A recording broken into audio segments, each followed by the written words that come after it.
Welcome to Health News and Views, a podcast dedicated to bringing some clarity to the health disparities in the Black and Brown communities. If you believe there's a connection between food, sickness, and health, then you're in the right place.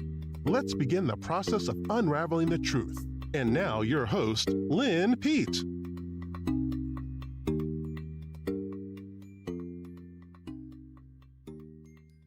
Greetings and welcome to Health News and Views, Food, the Final Frontier. Thank you for stopping by for another episode. I am your host, Lynn Pete. And in this episode, we're dedicating to those of us who know it's time to shed some of the winter weight or have health markers that indicate some sort of exercise regimen is needed.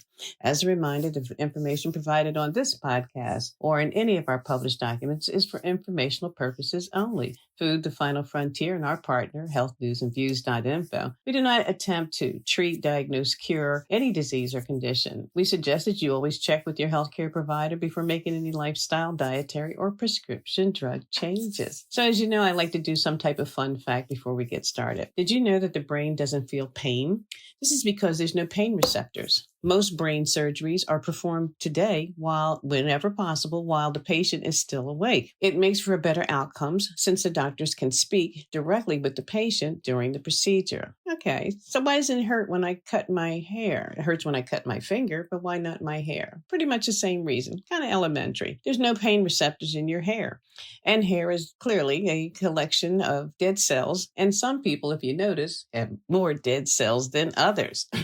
Let's continue. Now, about those unwanted pounds, have you said this to yourself yet? I need to get back in the gym. Well, here's a plan that may require no gym membership or special equipment. Let's talk about walking. I was told years ago, walk while you still can. The benefits of walking are, well, it's free. And you can take friends along at no cost. And there are benefits to gain. Walking has been touted as the closest thing we have to a wonder drug. So says Dr. Thomas Friedman. He is the director of Centers for Disease Control and Prevention. The latest research shows that sitting may be more harmful than smoking. Physical activity such as walking can help improve your health, even if weight loss is not your goal. People who are physically active live longer and have lower risk for heart disease, stroke, type 2 diabetes, depression, and some cancers. Well, the best benefit I found that there's no membership, no exercise gear, and maybe a good pair of shoes that fit well, and lace-up ones would probably be better for your foot and your posture. And here's the thing, I will give a pedometer to the first 25 people who send me an email and let me know that you have begun your walking regimen. So you can take a friend, another benefit. More than likely, they need to walk it off too. You don't want to go it alone, or you have no friends, or safety is an issue. There's lots of local meetup groups that walk at specific times in your area, and you can check them out on the internet. You can also go to the mall in the morning. Many malls around the country are havens for people who want to walk safely. And if you go in the early hours before the stores open, there's lots of walkers there. I stumbled on that by mistake, thinking I was going to run into Macy's and get a gift for a client. Anyway, maybe you'll meet some new friends there. There's different rotations. On one level, they walk in a clockwise direction, and the bottom level in a counterclockwise direction. Don't get caught up. Let's be bold about this. Let's set a goal to take 10,000 steps a day. The World Health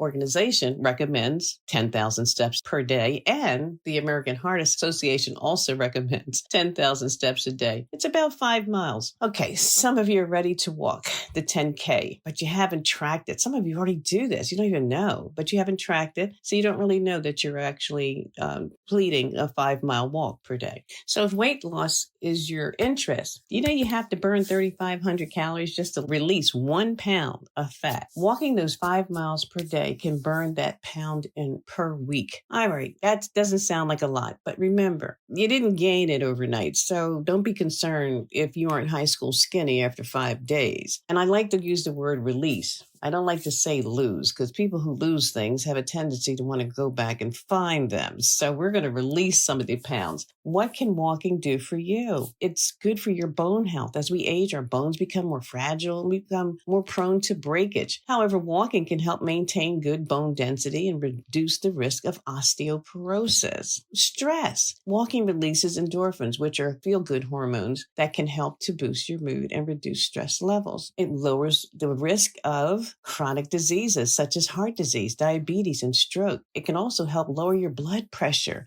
and cholesterol. Balance. As we age, balance and coordination can deteriorate, which can increase the risk of falls and injuries. However, walking can help to improve balance and coordination as well. Did you know that 80% of the women who are in nursing homes are there because of a fall? According to the Centers for Disease Control and Prevention, they report that 1 out of every 4 Americans age 65 and older falls each year. Walking can enhance and reduce your risk of cognitive decline. It also helps to improve memory and concentration.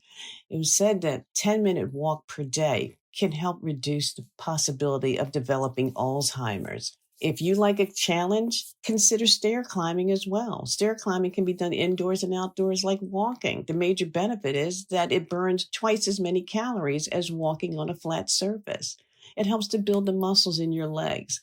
And stair climbing can also help with the legs, the glutes, and the core. It's a great workout for the lower body. It can help improve your overall strength and endurance. It can help to improve your cardiovascular system. Stair climbing can help to improve heart health and reduce the risk of heart disease. Like walking can help to lower your blood pressure and cholesterol levels as well. Now, the impact of this walking stair climbing, it actually helps to stimulate the growth of new bone tissue. That's a special benefit. What's recommended? All right, hold on to your hat here. 10 to 19 flights per week. That's not flying like in an airplane. That's actually stair climbing. So calm down, take a breath. That's only 2 to 4 flights per day. And you will see some results just in 2 to 4 weeks with a daily routine. Remember, the body was designed for movement. Body at rest will remain at rest. A body in motion will remain in motion. To get your pedometer, one of the first 25, here's my emails, eatingtostaywell@gmail.com. Just leave me your information of where you would like me to send that, and I will get that out to you promptly. Thanks for stopping by. If you enjoyed this episode, please leave a comment and tell a friend. Be a blessing to someone today. That blessing is surefire guaranteed to return back to you. Make it a powerful day. Thanks for joining us for this episode of Health News and Views. Join us again next time as we continue to explore the correlation between food, sickness, and health. If you like the show, please subscribe and leave a review for Lynn. She would love to hear your comments. Thanks again for listening, and remember, food is the final frontier.